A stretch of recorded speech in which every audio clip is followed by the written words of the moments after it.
What if the woman who saved your daughter's life was also the one person your past warned you not to trust? And what if falling in love with her meant risking everything again?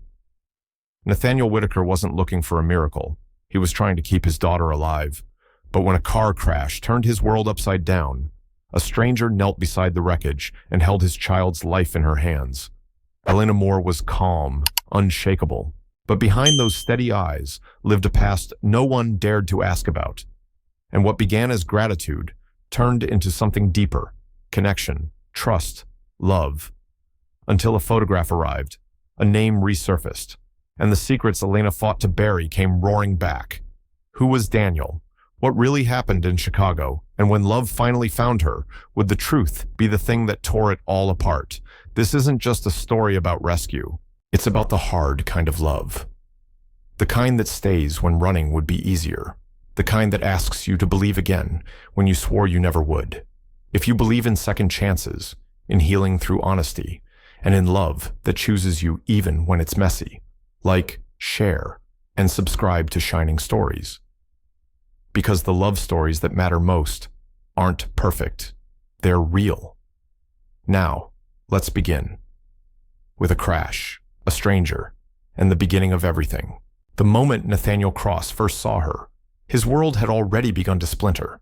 There was a child, there was blood, and there was rain falling hard on twisted metal and crumpled glass, on sirens stuck in traffic and lives paused mid-sentence. It was a 6-car crash on Lexington Causeway, a tangle of steel and silence that followed one deafening scream. And in the middle of it, he saw her, a woman, knees pressed to soaked pavement, cradling a little girl in a lavender raincoat, Emma, his daughter. Nathaniel had faced things: hostile mergers, courtroom storms, the brutal quiet of grief. But nothing prepared him for the sight of his 8-year-old trapped beneath the frame of a crushed taxi, her leg twisted, her face pale. And yet this woman was there, focused, steady, her voice barely audible over the chaos, but unmistakably calm. "Stay with me, sweetheart. You're not alone. I've got you now." She didn't glance up when he ran toward them, not when his security team called his name, not when bystanders whispered in recognition. She kept pressure on the bleeding, kept talking to Emma, like this was the only moment that mattered. He dropped to his knees beside her, heart in his throat. "I'm her father." That's when their eyes met. And in her gaze, he didn't see panic. He saw something stronger, something grounded, a quiet fire. "She's in shock," she said. "Talk to her. Keep her awake. Let her hear your voice." He nodded. Nathaniel Cross, the man who never let anyone take the lead, didn't argue. He simply followed. The hospital hours were a blur, flashing monitors, a broken leg, internal bleeding, surgery, waiting, and finally relief. "She's stable now," a doctor told him. "She's going to recover." Nathaniel stepped outside the room and fell apart silently, completely. No headlines, no press releases. Just a father brought to his knees by love and fear. The next morning, he saw the nurse again. She was standing alone by a vending machine, shoulders tense, hair damp, still in her scrubs. "You stayed all night," he said quietly. "I wasn't on shift anymore," she replied. "But I didn't want to leave." "Why?" She hesitated.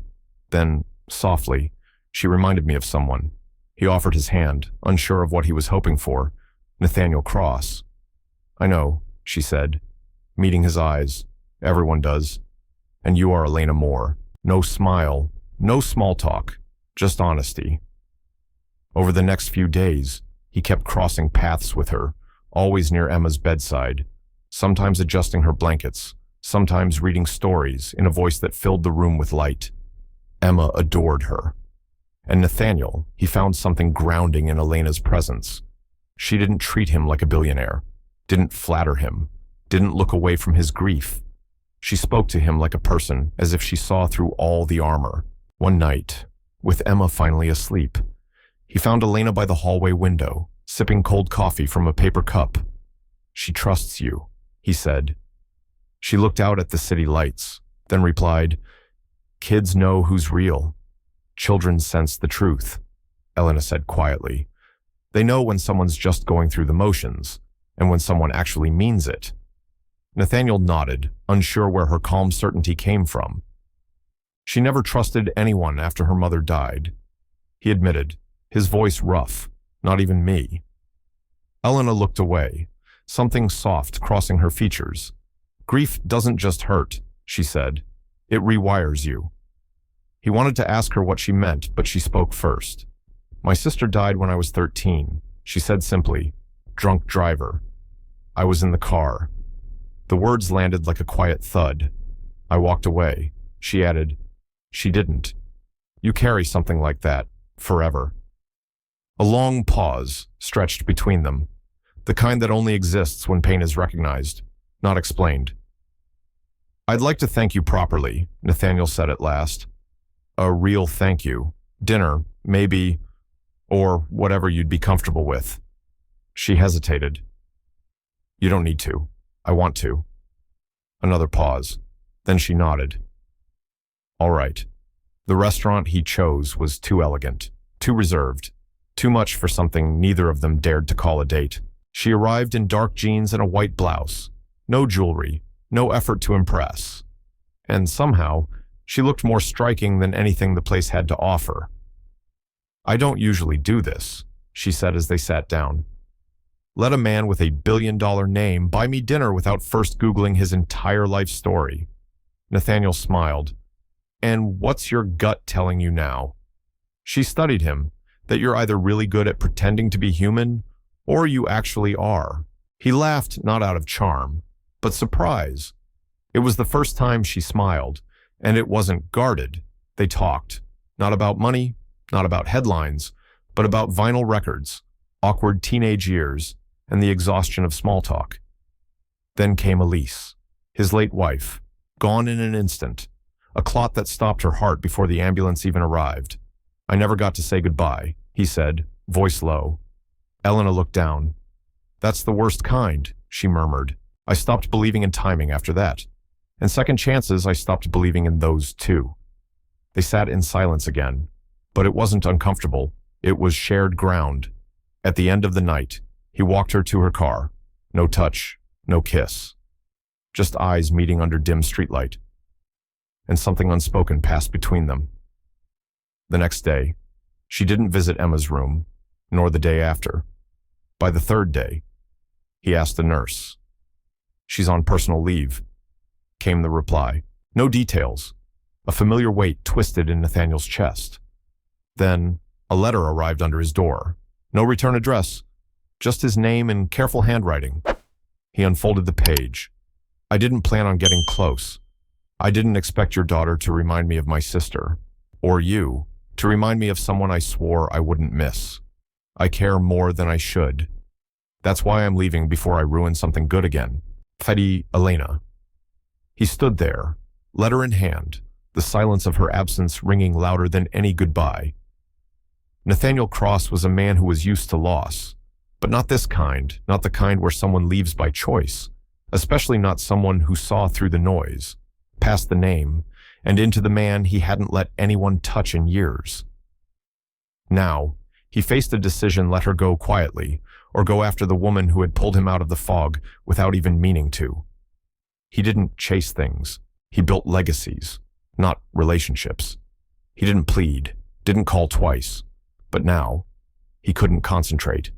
Not in meetings, not at galas, not even beside Emma's hospital bed, because Elena was gone, and the space she left behind felt too loud to ignore. He read her letter over and over, the words, I care more than I should, cutting deeper each time. How could she blame herself for the one thing he'd been longing to feel again? Nathaniel had seen that look before. Not on her, on himself, in the mirror, after Elise died. That hollow expression made of guilt, grief, and the weight of simply still breathing. The kind of pain no one understands unless they've carried it like a second skin. But this time, he wasn't going to watch someone walk out of his life without doing something. He had her full name, and he had more than enough means. It didn't take long.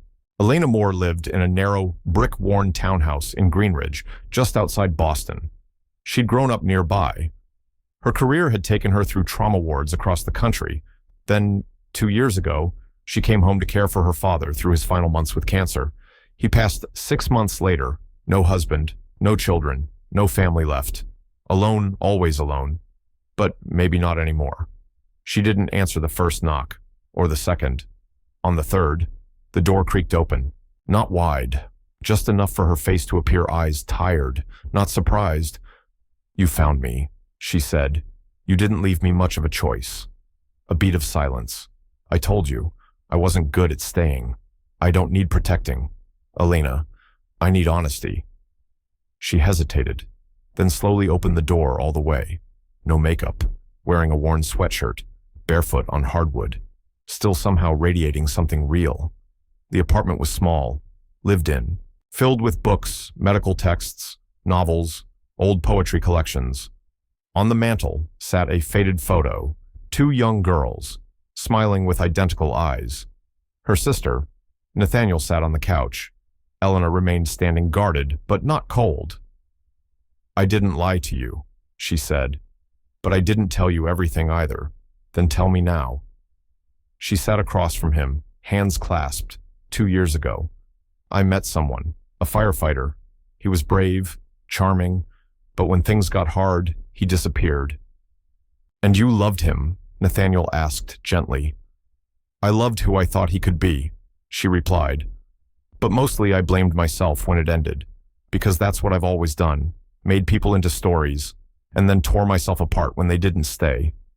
He looked at her, jaw clenched. "You weren't the problem, but I believed I was," she said. "Until your daughter, until you..." And suddenly, I wanted something again, and it terrified me. Why? Because I didn't think I deserved it. Nathaniel leaned forward. "I've lost a wife." Held my daughter's hand as she slipped in and out of consciousness. "I've written deals worth billions that didn't move me an inch. But then you showed up, blood on your hands, calmer than the storm. And for the first time in years, I didn't feel like I was drowning alone." Tears welled in Elena's eyes, but she held them back. "I don't know how to be with someone like you," she whispered. He reached for her hand, and this time, she let him take it. The weeks that followed moved slowly, deliberately. She didn't move in, didn't change her routines. She still kept space, but not walls. Sophie came to visit her every week once her cast was off. They baked muffins, painted watercolor suns, laughed at British baking shows. One afternoon, Sophie asked the question, "Are you going to be my new mom?" Elena froze, but Nathaniel stepped in. "She's someone who cares about you, sweetheart, and that's a very special kind of person." That night, Elena cried, not because of what Sophie asked, but because of what she had wanted to say back, and couldn't. One morning, Nathaniel stood on the terrace, coffee cooling in his hand, sky a heavy gray. His phone rang, a blocked number. Nathaniel answered without thinking. A man's voice came through, calm, cold. "You don't know who she really is." He stood up straighter. His tone shifted instantly. "Who is this someone who's watched Elena tear lives apart? Ask her about Daniel. Ask her what happened in Chicago." Click. The line went dead. Nathaniel stood frozen, phone still in hand, the name echoing like a dropped stone in deep water. Daniel, Chicago. He didn't want to believe it, but the name wouldn't let go. That evening, he said nothing. No confrontation, no mention of the call. He simply watched her as she helped Sophie mix watercolor paints at the kitchen table, as she tucked a strand of hair behind her ear, as she guided a tiny hand across the paper with the gentlest touch. She laughed at something Sophie said, a quick, quiet laugh, and blinked twice. The way she always did when she felt too much. But still, Daniel, Chicago. What had happened? By morning, Nathaniel had made the call to his head of security. He hated the feeling, this creeping doubt, this step backward into control. But something in Elena's reaction the night before when he casually mentioned Chicago, the way her body stiffened, it had haunted him. He needed clarity, and Nathaniel Cross had never survived without it. By afternoon, the file was in his hands. He read it, alone. Twice. Elena Moore. Registered nurse. Relocated to Boston from Chicago 3 years ago. Previously employed at St. Brendan's Medical Center. Resigned voluntarily. Unconfirmed internal review involving a patient, Daniel Reyes. Firefighter. Critical injuries. Relationship with nurse listed as inappropriate. Patient died during recovery. Family filed a civil suit settled privately. No criminal charges. Reputation damaged. Relocation advised. Nathaniel sat still, his chest heavy. She hadn't lied. But she hadn't told him everything either. That night, he didn't call, didn't answer her messages, didn't respond when she asked how Sophie was doing. He told himself he needed space, to think, to be rational, but the truth, he didn't know what to believe anymore. Facts were facts, and hers didn't line up. On the second night, it rained. Late evening. A knock at the door. No umbrella. No coat. Just Elena soaked through. Hood pulled low. Eyes full of fury and pain. "I know you found out," she said. Voice raw. "I could feel it in your silence." Nathaniel didn't answer at first. "You had me followed." "No," he replied. "I had you checked after someone called and told me you weren't who you claimed to be." She exhaled, eyes closing for a moment. "Daniel," she whispered. "So it's true." "Yes." "Why didn't you tell me?" "Because it doesn't define me. Because it almost destroyed me. And because for once, I wanted something untouched by what came before." He didn't flinch. "You had a relationship with a patient." "No," she said firmly. "I loved someone who happened to be dying, someone I already knew before the accident. When he was transferred to my unit, I asked to be reassigned. They denied it. I tried to do everything right, but I stayed too long. Held his hand when no one else did. I crossed lines I now regret, but I didn't cross them out of carelessness." She blinked, holding back tears. "He died on your watch," Nathaniel said, his voice low, more weary than cruel. "Yes, and I've lived with that every day since. Even though I wasn't his doctor, even though the infection was missed by others, even though I did everything I could, I was there, and when he slipped away, I was holding his hand. His family needed someone to blame," Elena said softly, "and I didn't stop them." Nathaniel looked up, pain in his eyes. Why? She held his gaze.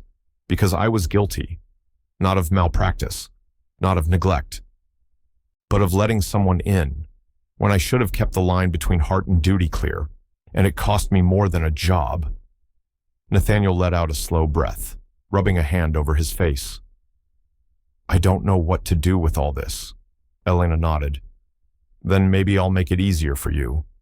She turned toward the door, but he stopped her. "I didn't say I want you to leave." She paused, still facing away. "You didn't say you want me to stay either." He took a step closer. "I don't want to lose you, but I also can't pretend this doesn't change things." "I never asked you to," she whispered. "I just needed you to hear it from me, not a file." And then she left. And the moment the door closed, he hated himself for letting it happen. 2 weeks passed. Sophie kept asking when Elena was coming back. Nathaniel never had an answer. He buried himself in spreadsheets and boardrooms. He flew to London, gave speeches, posed for photos. But every time he closed his eyes, he saw her standing in the doorway, rain dripping from her hood, asking not for forgiveness, but to be understood. Then, one morning, a package arrived on his desk. No return label, no card, just a file. And a folded piece of paper.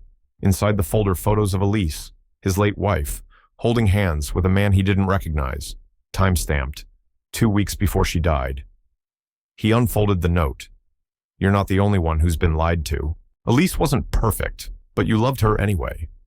So, ask yourself this, why does Elena have to be holier than the dead to deserve a second chance?" Nathaniel's hands trembled. He hadn't let himself think about Elise's last days in years. The rumors, the distance, the tension they never named. He didn't want to believe she'd betrayed him, but maybe he had betrayed himself by pretending love was ever without wounds. He sat back in his chair, chest tight, He had judged Elena by a single chapter, the one she hated most. And if someone had done the same to him after Elise's funeral, they would have missed the man he fought hard to become. That night, he packed a bag. He didn't text. He didn't call. He went. Elena's building was dark. No car in the driveway. No lights in her window. He knocked. No answer. Then a voice called from the unit across the hall, an older woman peeking out, looking for Elena. Yes, she left yesterday morning. Said she was heading home. Where's home, Chicago, the woman said. She told me she had something she needed to bury. Nathaniel didn't hesitate. He booked the jet that night. Chicago was colder than he remembered. He hadn't stepped foot in that city in 8 years, hadn't planned to ever return. But some people were worth breaking your own rules for. As the plane touched down, he clutched two things, the folder, and a photo of Elena and Sophie smiling over watercolor paints. A driver met him on the tarmac, one address, pulled from a report he now wished he'd never authorized, but couldn't ignore now. Her childhood home, a place where too many memories waited. It was a narrow, weathered 2-story house in Lincoln Park, blue shutters, no car, paint peeling off the siding like old grief. He stood on the porch, then knocked. Nothing. He knocked again harder, no answer, but he wasn't going to leave this time. After a long pause, the door opened with a faint creak. Elena stood in the doorway, wrapped in a sweater too big for her frame, hair swept into a loose knot, eyes swollen from sleep, or tears. He couldn't tell. She looked at him like someone seeing a memory walk back into their life. I thought I left you in New York, she murmured. Nathaniel's voice was quiet. I don't think I ever really let you go. Without another word. She stepped aside. He entered. The house smelled of lemon polish and old paper. A suitcase rested near the stairs. On the coffee table, a photo album lay open. Two girls with identical eyes smiled up at him, Elena and her sister. You still look like her, he said softly. I came to donate her things, Elena replied. I kept telling myself I would, but I never did. And then, after you, I realized I couldn't begin something new until I let this go. They stood in the quiet, the space between them thick with things unsaid. Then she looked up at him. You came all this way to say that I was wrong, he said. Her eyes narrowed. About me, about everything, he said, stepping closer. I saw the report. I read every page, and I let fear tell me what to believe. Fear of what? Of believing in you, he said, because it meant I might have to love again, and I wasn't sure I could survive that twice. Her eyes glistened, but she didn't let the tears fall. I never asked you to love me. You didn't have to, he whispered. He took another step. I loved Elise. I always will. But she had secrets. She wasn't perfect, and neither was I. And maybe, just maybe, I thought if I kept my heart frozen after she died, I'd never have to risk that kind of pain again. Elena didn't move. I don't need perfect anymore, he continued. I need real, and real comes with a past. So does mine. He reached into his coat and handed her the folder, the one with the photo of Elise and the man no one ever talked about. She had a life I didn't fully know, he said, and I still loved her. Elena held the folder like it might burn. I'm not asking you to love me despite what's behind me, she said, voice shaking. I'm asking you not to use it when things get hard. I won't, he said quietly. I'm scared, she admitted. So am I. Another step. Then suddenly, she dropped the folder onto the table and wrapped her arms around his neck, and he caught her like he'd been waiting to. No words, no explanations, just the weight of two broken people falling into something whole. That night, they lay side by side on the floor of the room where her sister once kept fairy lights and postcards on the wall. They didn't talk about lawsuits, or Chicago, or secrets. They talked about Sophie, about repainting her room, about letting her try baking cookies again, with supervision this time. And then, Elena said yes, not with a grand gesture, not with dramatic music or candlelight, just a simple, I want to try. 3 weeks later, They were back in Manhattan. The moment Sophie saw her, she ran straight into Elena's arms. "Don't leave again," the little girl whispered. "I'm not," Elena replied. "Not this time." Nathaniel watched from the hallway, his chest full of something he hadn't felt in a long time. Hope. They weren't whole yet. Neither of them. But now, they had something better than certainty. They had honesty and time. But just as peace began to feel real again, another envelope arrived. No name, no return address. Just a single typed line. "You think her story is over? It's not." Inside was a photo, Elena, with another man, and it wasn't Daniel, another man, his hand resting lightly on Elena's back, her smile soft, familiar. The date, 7 months ago. Nathaniel froze, because the man in the photo was Vincent Hale, his chief financial officer, his friend, his trusted advisor for over a decade. The photo had been taken in Central Park, the sunlight gentle, the pose too intimate to ignore. Was it a betrayal, or just a past she hadn't spoken of?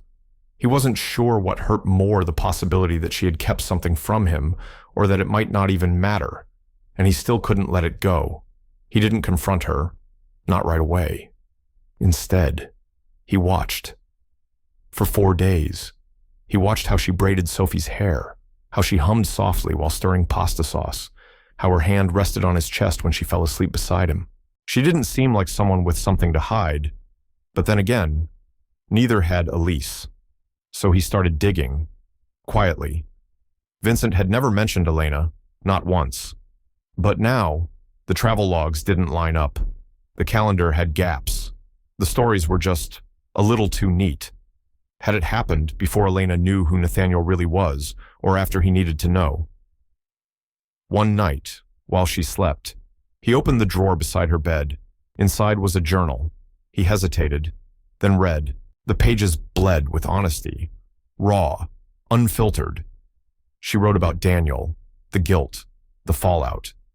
She wrote about Sophie, how her laugh reminded her of her sister's. She wrote about him, Nathaniel, about how terrifying it was to be seen by someone who could actually love her. But not a single word about Vincent, not one. He closed the journal with shaking hands and made a decision. The next morning, behind closed doors, he faced Vincent. "What was your relationship with Elena Moore?" Vincent blinked. "Excuse me, don't lie." Vincent slowly sat down. "We dated, briefly. I met her at a hospital fundraiser. Didn't even know she was a nurse at first. When last year, before you ever met her, it ended. She cut it off. Said she didn't want anything to do with someone connected to your world." Nathaniel said nothing. Vincent leaned forward. "Look, I should have told you. I know that. But it didn't mean anything. Not to her. I think I liked her more than she liked me." Nathaniel's voice was quiet. "And yet I have a photo of you two, holding hands, 7 months ago." Vincent frowned. "I don't know anything about a photo. Maybe someone's trying to stir the pot. She never mentioned you. She wouldn't, because she never saw me that way. But you, she looks at you like you're the only thing that's ever made her stay." Vincent left, and Nathaniel sat alone, watching the city through the window, his mind spiraling with doubts he hated himself for having. That night, he showed her the photo. She was helping Sophie with a science project, glue stick in one hand, laughter in the other. "I need to ask you something," he said, trying to keep his voice level. She followed him into the living room, her smile fading as she sensed the shift. He handed her the envelope. She opened it, saw the picture, and went still. "Vincent Hale," he said. Her jaw tensed. "This isn't what it looks like. I want to believe that. You already don't. Then help me understand." Her hands trembled, and the space between them filled with a silence he wasn't sure they could survive. Elena placed the photo down, carefully. "I met him at a fundraiser," she said. "He said he worked in finance. Never told me he was your CFO." Nathaniel's jaw was tight, and a couple of coffees. 1 or 2 lunches. That's it. She looked him in the eye. "That picture was the last time I saw him." Why, he asked. Why end it? because I realized I couldn't keep pretending I didn't care about someone else. Me. She nodded. You. He swallowed hard. Why didn't you tell me? Because I knew how it would sound, she said. How it would look. Like I was playing some game, climbing, and you weren't. Her voice sharpened. If that's what I wanted, I would have stayed with him. It would have been easier. Silence. Do you love me? He asked. Yes, she replied, without pause. Then why does this still feel like betrayal? Her answer was soft, but cutting. Because you're still bleeding from wounds I didn't give you. He turned away, didn't speak for a long moment. I need time, he finally said. Elena nodded. No tears. No anger. Take it. She packed a small bag, left within the hour. Sophie didn't understand. Where's Elena? She asked. She needed some space, Nathaniel said gently. Did she stop loving us? No, he whispered. Not even a little. 3 days passed. Then, another envelope arrived. Same paper, same typewriter font, but only 2 words this time. Check Vincent. Nathaniel didn't wait. He pulled strings, made calls, used every connection he had, and what he found shattered the floor beneath him. Bank transfers, a slush fund, a private investigator, hired by Vincent, his friend, his CFO. The investigator had been paid to dig into Elena's past, to send anonymous letters, anonymous photos, whispers carefully planted. Vincent had been poisoning the well drop by drop, out of jealousy, out of envy. Because Elena had chosen Nathaniel. Because Nathaniel had everything, and Vincent had nothing but bitterness. No more. Nathaniel fired him within the hour, froze his shares, called the board, then got in his car. He had someone to find, someone who should have never had to defend herself for being honest. He found her back in Fort Greene, same apartment, same hallway. She opened the door, but this time, she didn't look tired. She looked like someone who had nothing left to explain. Don't say anything, he said. Just listen. She stepped aside. Let him in. I know the truth now, he said. I should have known it sooner. You never lied to me. You just didn't get the chance to be believed. Her eyes filled. It was Vincent. He nodded. I'm so tired of being tested, she whispered. I know, he said. And I'm sorry I made you feel like you had to earn the right to stay. She looked up at him. I love you, he said. And if you still love me, I want to start over. No ghosts, no files. Just us. Elena stepped closer. I don't want to be a chapter you regret. You're the only chapter I keep rereading, he said. Then she kissed him. Not like a woman returning, but like a woman finally coming home. The second time she moved in, it wasn't with a suitcase. It was with a key, with her name on a lease, with a toothbrush next to his, with a framed photo of her sister, and a houseplant named Walter. This time, it felt permanent. The media spun their story into headlines, Whitaker's woman returns after scandal. But they didn't know the truth. They never did. And Elena didn't care. She wasn't interested in being a story anymore. She just wanted a life. Sometimes love doesn't arrive wrapped in certainty. Sometimes it shows up in the middle of grief, with trembling hands, messy pasts, and no promises. Nathaniel and Elena didn't fall in love because they were perfect. They found each other because they were real broken in the right places and brave enough to stop pretending they weren't. She didn't save his daughter to be seen. He didn't chase her across states to win. They simply refused to let the weight of the past steal what was still possible. And maybe that's what love is. In the end, not a fairy tale, not a headline, but the quiet decision to stay, even when it's hard, even when it hurts, especially then. So if this story touched something in you, if it reminded you of your own second chances, your quiet courage, or someone you never quite let go, hit that like button to show your support. Share this story with someone who might need to hear that they are not their past. And don't forget to subscribe for more stories that heal, reveal, and remind us of what truly matters. Thank you for watching. And remember, real love doesn't need to be perfect. It just needs to be true. For the first time in a long time, Elena had something she never thought she'd find: a life. It was Sophie who noticed it first. At breakfast, Elena was pouring juice when the girl went quiet mid-sentence. Her eyes widened. She pointed. "Is that a real diamond?" Elena flushed, caught off guard. "It's not big. It's huge," Sophie said, eyes gleaming. Nathaniel walked in, amusement in his voice. I told her to choose anything she wanted. She picked the smallest one in the case. He added, half teasing. "I didn't want a rock," Elena said. "I wanted something I could wear without feeling like I needed bodyguards." Sophie tilted her head. "So, does this mean we're like a real family?" Now, Nathaniel bent down, kissed the top of her head. "We always were." They kept the wedding simple. 10 guests, no press, no cameras, no dramatic vows. Elena wore a soft cream dress with long sleeves, like the one her mother once wore in an old photo. Nathaniel wore the same navy suit from his father's funeral. They were married by a kind-eyed judge who wiped away a quiet tear halfway through the ceremony. Elena didn't read from a script. She just looked at him and spoke from the place where fear once lived. "I used to think love was for people who survived everything. Not people like me, not people with ghosts. But then I met you, and you didn't run, even when I had nothing left to offer.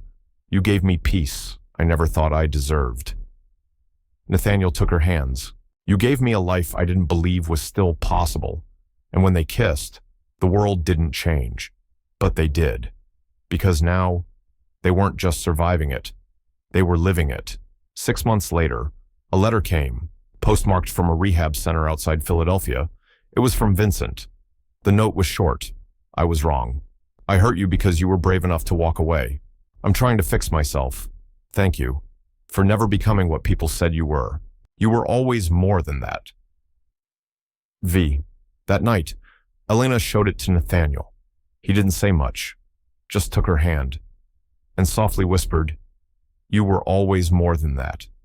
She nodded. "I know." Sophie grew taller. Elena started writing again. 2 years later, she published her memoir after the crash. It opened with one scene, a little girl on a bridge, bleeding, terrified.